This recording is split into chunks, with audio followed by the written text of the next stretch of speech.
Laida Krepšinio pasaulyje su Vidu Mačiuliu remia Lietuvos krepšinio federacija ir Krepšinio namai Kaune. Sveiki, aš Mantvydas Žukauskas ir kviečiu visus stebėti laidą Krepšinio pasaulyje.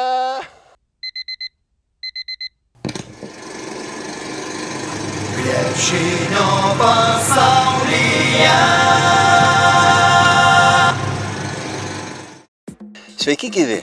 Šiandien Krepšinio pasaulis svečiuojasi Sportland karalystėje, kurią įkūrė kaunietis Vladas Korsakovas. Jisai žinomas dar ir dėl to, kad 1994-aisiais surengė Kaune pirmąjį gatvės krepšinio turnyrą. Ta našta nėra tokia sunki, žinant, koks yra didžiulis populiarumas ir dėmesys krepšinio Lietuvoje. Tai epidemija, kuria serga turbūt kas antras mūsų miesto gyventojas ir, aišku, Respublikos. Šiandien mes dar sugrįšime 30 metų atgalios, o dabar apie mūsų komandas ir pradėkime nuo Panevėžio Lietkabelio. Prieš paskutinį kauniečių pasispardymą Eurolygos rungtynėse Stambule LKL Žalgirį supančiojo Lietkabelis, jau baigęs tarnystę Europos taurėje. Neturtingi 60-mečiai tiek Panevėžio komandai metų nenusileido turtingam 80-mečiui. Žalgiris turi du buvusius Lietkabelio žaidėjus – Dovydą Kietraitį ir Deividą Sirvydį. O panevėžiečiai Kaune ugdytus krepšininkus Martyną Varną, Grantą Vasiliauską, Danielių Lavrinovičių ir Lietkabelio senbuvį, buvusį žalgirietį Vytenį Lipkevičių, kuris dėl traumos nežaidžia, bet kartu su sporto direktoriumi kauniečiu Jonu Mačiuliu ant atsarginių žaidėjų suolelio jautėsi lyg būtų aikštelėje. Panevėžio užaugintas, bet Kaunui priklausantis Mantas Rupštavičius su 17 numeriu sau, Neptūnui ir Žalgiriui įrodė, ko yra vertas. Per 31 minutę jis pelnė 20 taškų, atliko 3 rezultatyvius perdavimus ir surinko 24 naudingumo balus. Tačiau Mantas ir ne kartą suklydo, neapsigynė, todėl ne tik galvą buvo nuleidęs prie atraminės aikštelės senelės, bet ir vyriausiojo trenerio buvo pavartas. Paprastai serbas Nenad Čanak tramdydavo savo pietietišką karštą charakterį, tačiau šį kartą jis buvo labai aktyvus. Gal norėjo įrodyti, kad jis neblogesnis už italą Andrėją Trincherį. Puikiai serbas buvo sustigavęs savo ansamblį, kuris ilgai pirmavo prieš žalgiriečius ir kauniečių džiaugsmui pralaimėjo bet tik 4 taškų skirtumų 79-83. Ta sekmadienio pavakarę per vėlai pradėjome skaičiuoti, kiek kartų per rungtynes Čanakas gėrė ir gėrė vandenį, o jo asistentas rinko tuščią tarą. Tačiau šį kartą tai nepadėjo, kaip ir arbitrai. Lietkabelio strategas keliskart rungtynių teisėjų paklausė, kodėl, už ką, ar nematėt, kad žalgiriečiai prasižengė techninės pražangos. Puikus strategas negavo, tačiau ne dėl to iškart po rungtynių nuėjo pas inspektorių Kęstutį Pilipauską ir išreiškė savo nepasitenkinimą teisėjais. Tikslas pateisina priemonės, bet Lietkabelis, žinokite, su Nenadu Čanaku dar parodė savo charakterį, meistriškumą ir laimės. Pagirimų nusipelnė ir Kauno Žalgirio jaunieji krepšininkai. Pirmiausia, 2-0 pirmavo Vilkaviškio Perlas grupinis pirkimas LT, bet kauniečiai išlygino rezultatą 2-2 ir penktosios lemiamus rungtynės laikinojoje sostinėje sprendė, kuri komanda pateks į MKL finalą. Nerašyta Žalgirio klubo taisyklė, kai tik pagrindinės komandos treneriai gali, jie visada stebi jauną komandą ir jo žaidėjus. Tai buvo ir šį kartą su vyr treneriu Andrėją Trincherį priešakyje. Visada rungtynes stebi ne tik prezidentas Paulius Jankūnas, bet ir kiti klubo darbuotojai, jau nekalbant apie pilnutėlę salę su aistringais fanais, kurie stebėjo ir 17-metį žalgirietį Igną Štombergą, Europos čempiono Sauliaus Štombergo sūnų. Vilkaviškio komandoje pasiaukojančiai žaidžia Europos čempiono Mindaugo Žukausko sūnus Mantvydas Žukauskas. Daug gerbėjų turėjo ir jis, ir visa Vilkaviškio Perlo komanda, kuri nuo pirmųjų iki paskutinių minučių šeimininkavo svetimoje aikštelėje, turėjo net 15 taškų persvarą. Lemiamose rungtynėse jauni žalgiriečiai atrodė pavargę, nes prastai gynėsi ir netaikliai metė. Ką nesakė ir nedarė kauniečių strategas Rokas Kondratavičius. Su trenerio štabu vaizdas aikštelėje nesikeitė. Tik rungtynių pabaigoje žalgiriečiai užkūrė tvankę pirtį suvalkiečiams. Perlo treneris Šarūnas Zablockis laiku ir vietoje prašęs minutinių pertraukėlių su kovinga komanda ištraukė prakaitui įskalbtą bilietą į LKL finalą. Pasiklausykime ir pasidžiaukime vienų pergalę, o kitų pralaimėjusių fanų padėka.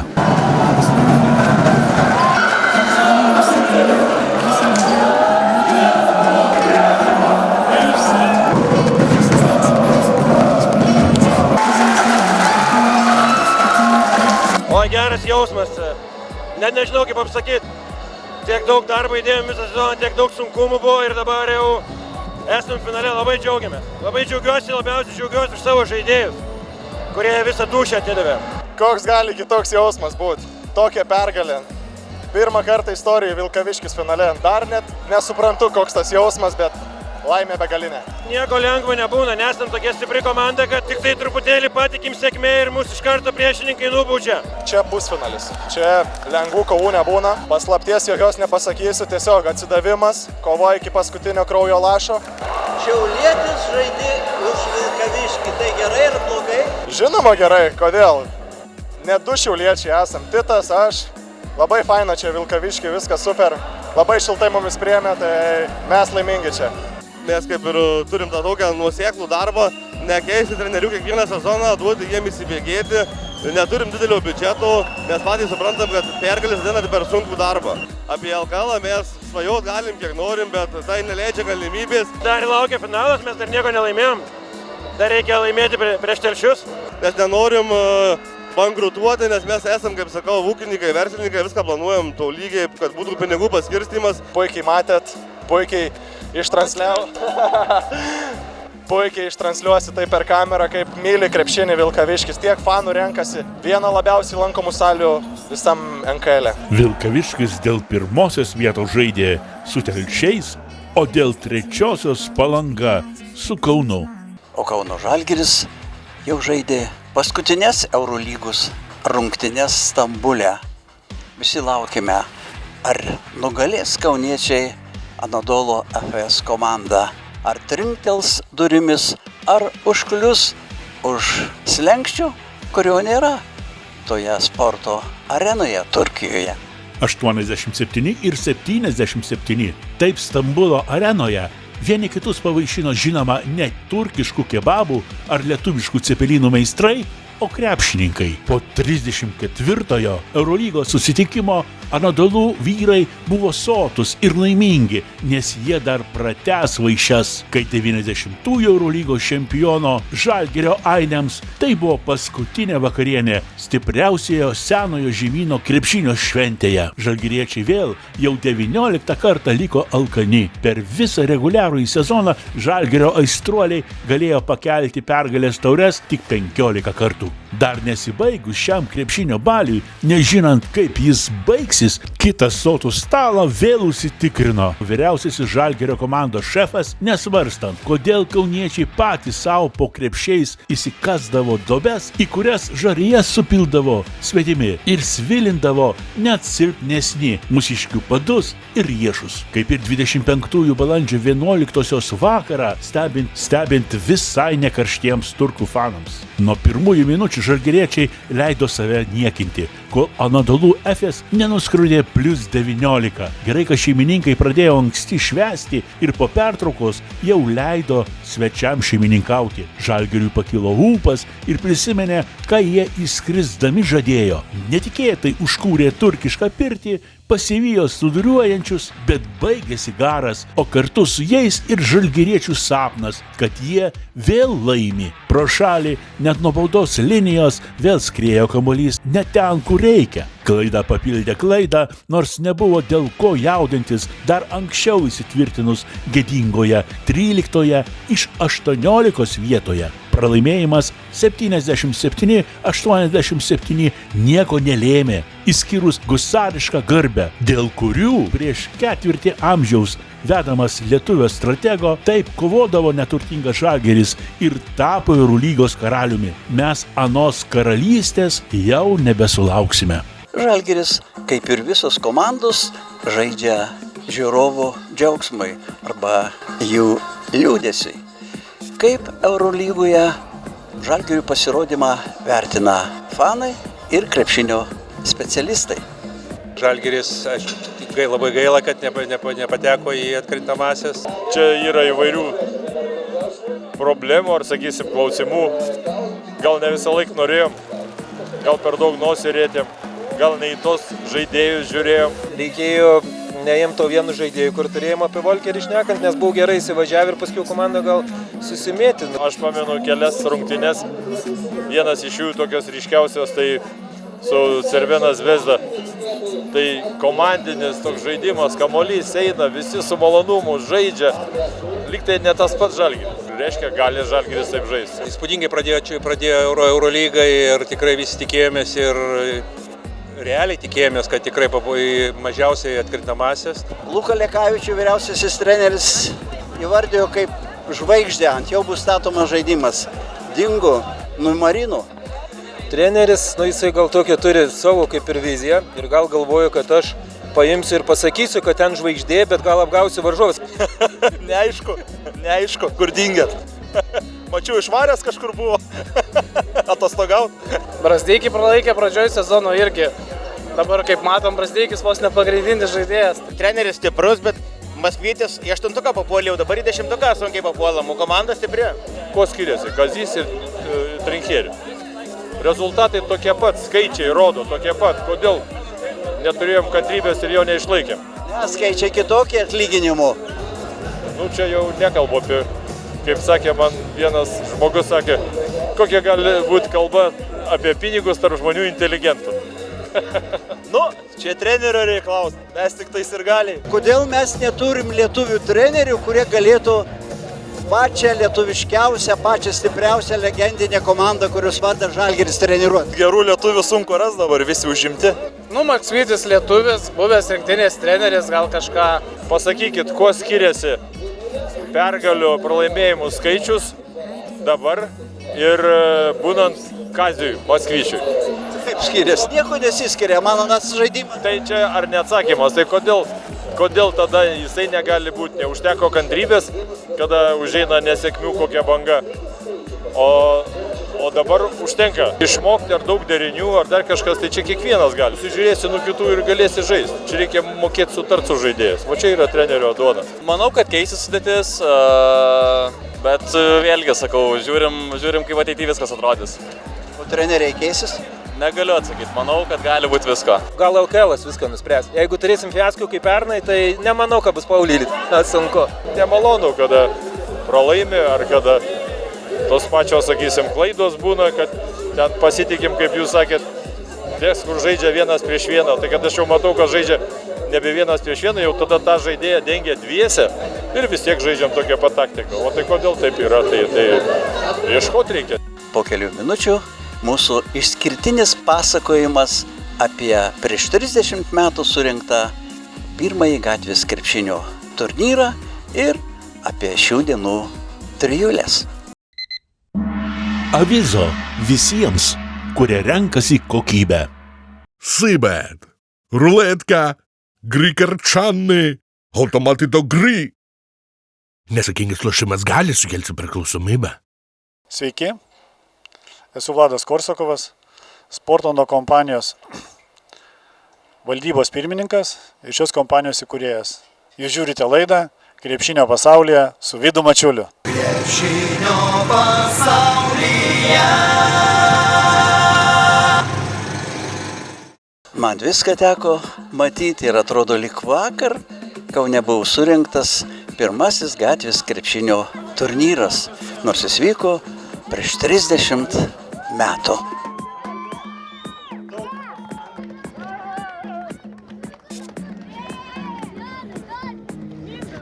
Gatvės krepšinis dabar jau yra trijulė prieš trijulę. Ir tai tarptautinės varžybos. Štai kas buvo kalbama Lietuvos krepšinio federacijos surinktoje spaudos konferencijoje.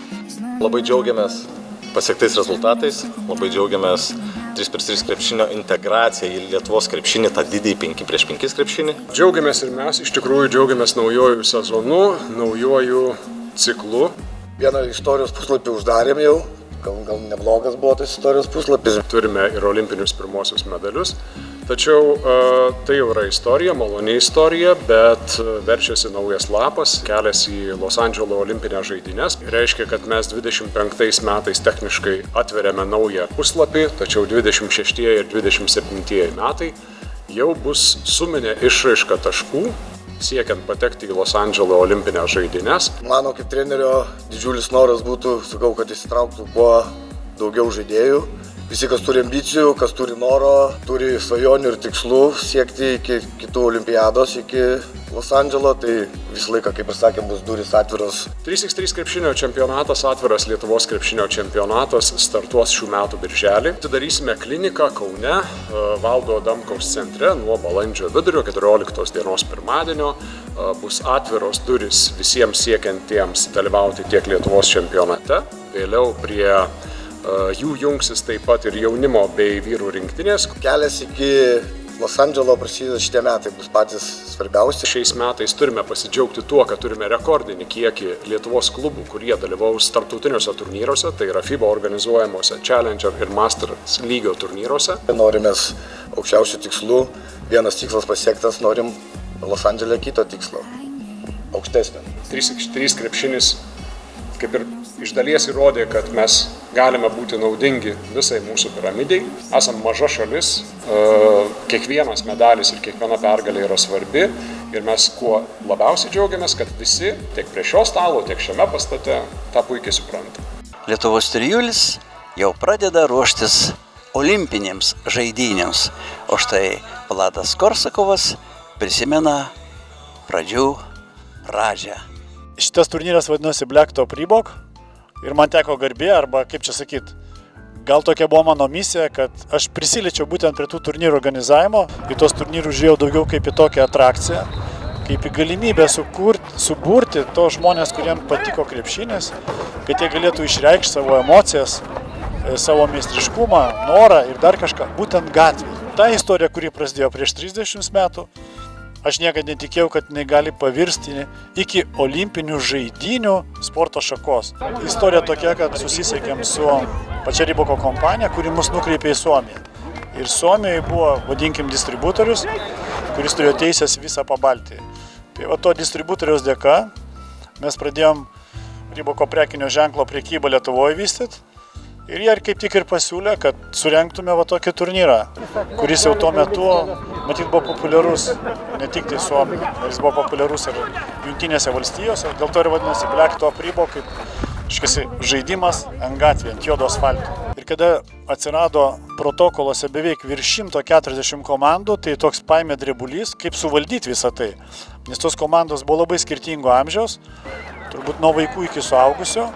Ir dar buvo įdomesnė detalė, kad suaugusių grupiai atsirado profesionalūs krepšininkai, tokie kaip Darius Maskoliūnas, Vaidas Jurgilas, Einikis.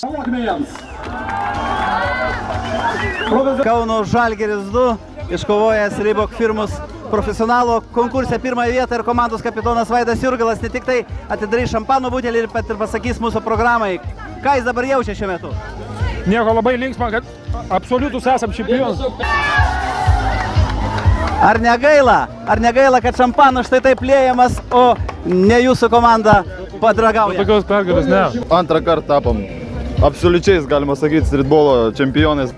Tai pasisekė, stengiamės išlošti, kad neapvilti gal savo gerbėjų. Mažieji tų dienų gatvės krepšinio dalyviai jau tikriausiai patys turi vaikų. Būsimieji Saboniai, Chomičiai, Marčiulioniai, taigi 10-12 metų grupės nugalėtojai. O štai anie 30-mečiai jau ruošiasi išeiti į pensiją. Kaip vadinasi jūsų komanda? Viksva. Viksva. Na ir man atrodo, kad vyresnio amžiaus žaidėjai tikrai prisimena Vytenį Urbą ir Edvardą Kubiliūną, kurie žaidė Žalgiryje, Vytenis statyboje. Jausmas tai tikrai didelis ir man labai patiko ir aš tikiuosi, kad aš dar ir kitais metais dalyvausiu, nežiūrint amžiaus. Taip, kad mes labai draugiškai, netikėtai taip laimėjom. O Vladas Korsakovas tęsia savo prisiminimus apie tai, kas buvo 1994 metais.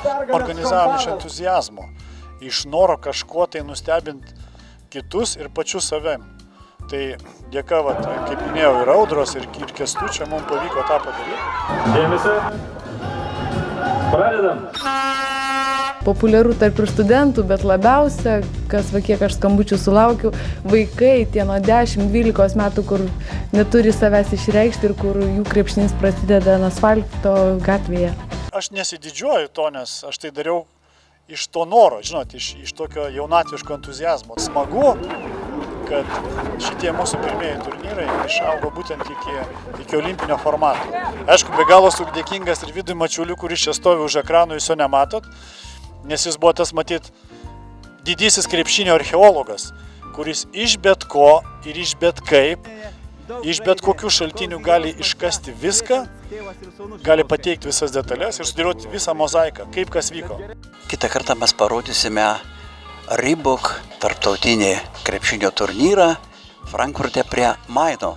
Komandos nugalėtojos laukia pagrindinis prizas, tai kelionė Europos pirmenybių finalą Frankfurte prie Maino, vakarų Vokietijoje. Į šį turnyrą važiuos 16-18 metų amžiaus grupės nugalėtojas. Kadangi jums reikės dalyvauti vis dėlto Europos varžybose, atstovauti Lietuvai, be abejonės Lietuvai reikia ir Arnas Kazlauskas, aukščiausias, darbščiausias, daugiausiai pelnės taškų. Kokiagi nuotaika šiandieną? Nieko, viskas labai puiku, kad šitam turnyrę mes laimėjome. Iš Sportlando karalystės šiandieną mes baigėme savo laidą, sakydami, mylėkite krepšinį, mylėkite savo komandas, džiaukitės, jeigu jį laimi, bet neliūdėkite, jeigu ir pralaimi. Tokiais žodžiais atsisveikiname, susitiksime lygiai po savaitės. Iki pasimatymo. Avizo visiems, kurie renkasi kokybę.